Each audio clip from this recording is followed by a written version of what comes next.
নমস্কাৰ আজি হৈছে 23 জানুৱাৰী অসমৰ লগতে ভাৰতৰ বিভিন্ন প্ৰান্তৰ পৰা আজি সন্ধিয়াৰ কেইবাটাও খবৰ আহি পৰিছে এই মুহূৰ্তত জনাইছো আজিৰ প্ৰথমটো খবৰ এটা আন্তঃৰাষ্ট্ৰীয় খবৰ আমেৰিকাত থকা 18000 ভাৰতীয়লৈ বিপদ ঘূৰি আহিব লাগিব ভাৰতলৈ এই মুহূৰ্তৰ খবৰ আমি জনাই যাম আমাৰ সমুদৰ্শকক যে ৰাষ্ট্ৰপতি হিচাপে শপত লোৱাৰ পিছতে অবৈধ ভাৰতীয়ৰ বিৰুদ্ধে কঠোৰ ট্ৰাম্প অবৈধভাৱে থকা 800,000 ভাৰতীয় এৰিব লাগিব এতিয়া আমেৰিকা আৰু 18000 ভাৰতীয়ক উভতাই আনিবলৈ ভাৰতক বাধ্য কৰাইছে আমেৰিকাই অবৈধ ভাৰতীয়ই আমেৰিকাৰ জনগাঁথনিত পেলাব নোৱাৰিব তিলমনৰ প্ৰভাৱ এই মন্তব্য আমেৰিকাৰ ৰাষ্ট্ৰপতি ডোনাল্ড ট্ৰাম্পৰ আমেৰিকাৰ নাগৰিকক সুৰক্ষা দিবলৈ অবৈধ ভাৰতীয়ৰ বিৰুদ্ধে কঠোৰ হৈছে এবাৰ ডোনাল্ড ট্ৰাম্প 18000 লোকক উভতাই নানিলে ভাৰত সন্মুখীন হ'ব লাগিব অৰ্থনৈতিক বাধাৰ আৰু ভাৰতত বাংলাদেশ অনুপ্ৰৱেশকাৰীৰ সমস্যাৰ বিপৰীতে আমেৰিকাত বিপৰীত ছবি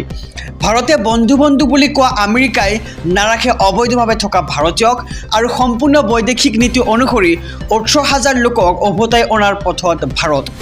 ৰাষ্ট্ৰপতি হিচাপে শপত লোৱাৰ পিছতেই অবৈধ ভাৰতীয়ৰ বিৰুদ্ধে কঠোৰ হৈছে এবাৰ আমেৰিকাৰ ৰাষ্ট্ৰপতি ডোনাল্ড ট্ৰাম্পে অবৈধভাৱে থকা 18000 ভাৰতীয়ই এৰিব লাগিব এতিয়া আমেৰিকা এই মুহূৰ্তত জনাইছো আজিৰ দ্বিতীয় নম্বৰ খবৰটো মহানগৰীত আকৌ ধৰা পৰিল HMPV 24 ঘণ্টাত দ্বিতীয়টো সংক্ৰমণৰ ঘটনা সংঘটিত হৈছে এই মুহূৰ্তৰ খবৰ আমি জনাইছো আমাৰ সমুদৰ্শকক গুৱাহাটীবাসীৰ বাবে এটা উদ্বেগজনক খবৰ মহানগৰীত দ্বিতীয়টো HMPV সংক্ৰমণৰ খবৰ ইতিমধ্যে আহি পৰিছে মঙলবাৰে এগৰাকী মহিলাৰ দেহত ধৰা পৰিছিল HMPV ভাইৰাছ আৰু মহিলাগৰাকীৰ স্বামীৰ দেহত ধৰা পৰিছিল HMPV মহানগৰীৰ এপল হাস্পাতালত আছুতীয়াকৈ ভৰ্তি হৈ আছিল দুগৰাকী আৰু দুগৰাকীকে বিশেষজ্ঞ চিকিৎসকে চলাই আছে চিকিৎসা আৰু দুগৰাকীকে চিকিৎসা ইতিমধ্যে চলোৱা হৈছে সকলোকে সাৱধানতা অৱলম্বন কৰিবলৈ আহ্বান জনাইছে চিকিৎসকসকলৰ ফালৰ পৰা এই মুহূৰ্তত জনাইছো আজিৰ তৃতীয় নম্বৰ খবৰটো ফেব্ৰুৱাৰী মাৰ্চ মাহতেই আত্মসহায়ক গোটৰ মহিলাৰ একাউণ্টত জমা হ'ব চৰকাৰী ধন আত্মসহায়ক গোটৰ লাখ লাখ মহিলাৰ বাবে আহি গ'ল ভাল খবৰ ফেব্ৰুৱাৰী আৰু মাৰ্চ মাহত আত্মসহায়ক গোটৰ মহিলাই লাভ কৰিব ধন বাছনিভুক্ত প্ৰতিগৰাকী মহিলালৈ বেংক একাউণ্টত দিয়া হ'ব 10000 কোটি টকা ইতিমধ্যে সম্পন্ন হৈছে নথিপত্ৰ ভেৰিফিকেশ্যনৰ সকলো কাম-কাজ আৰু 40 লাখ মহিলাই ইয়াৰ বাবে কৰিছিল আবেদন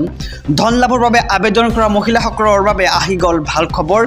আত্মসহায়ক গোটৰ লাখ লাখ মহিলাৰ বাবে আহি গ'ল ভাল খবৰ কিয়নো ফেব্ৰুৱাৰী আৰু মাৰ্চ মাহৰ ভিতৰতে আত্মসহায়ক গোটৰ মহিলাই লাভ কৰিব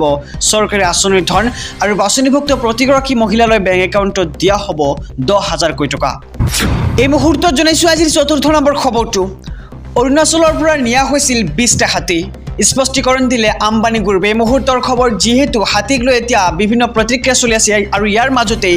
আম্বানী গ্ৰুপে স্বীকাৰ কৰিছে যে তেওঁলোকে 20টা হাতী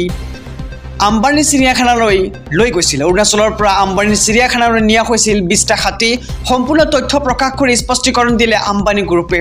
সৰবৰাহ কৰা হাতীৰ ভিতৰত আছে 10টা দঁতাল 8জনী মাখুন্দি আৰু লগত নিয়া হৈছে এটা অৰ্ধবয়স্ক আৰু এটা পোৱালি হাতী অৰুণাচলত কাঠৰ কুণ্ডা কঢ়িয়াত ব্যৱহাৰ হৈছিল হাতীকেইটা আৰু বন্দিত্বহীন জীৱন দিয়াৰ বাবে নিয়া হৈছে হাতীকেইটা আৰু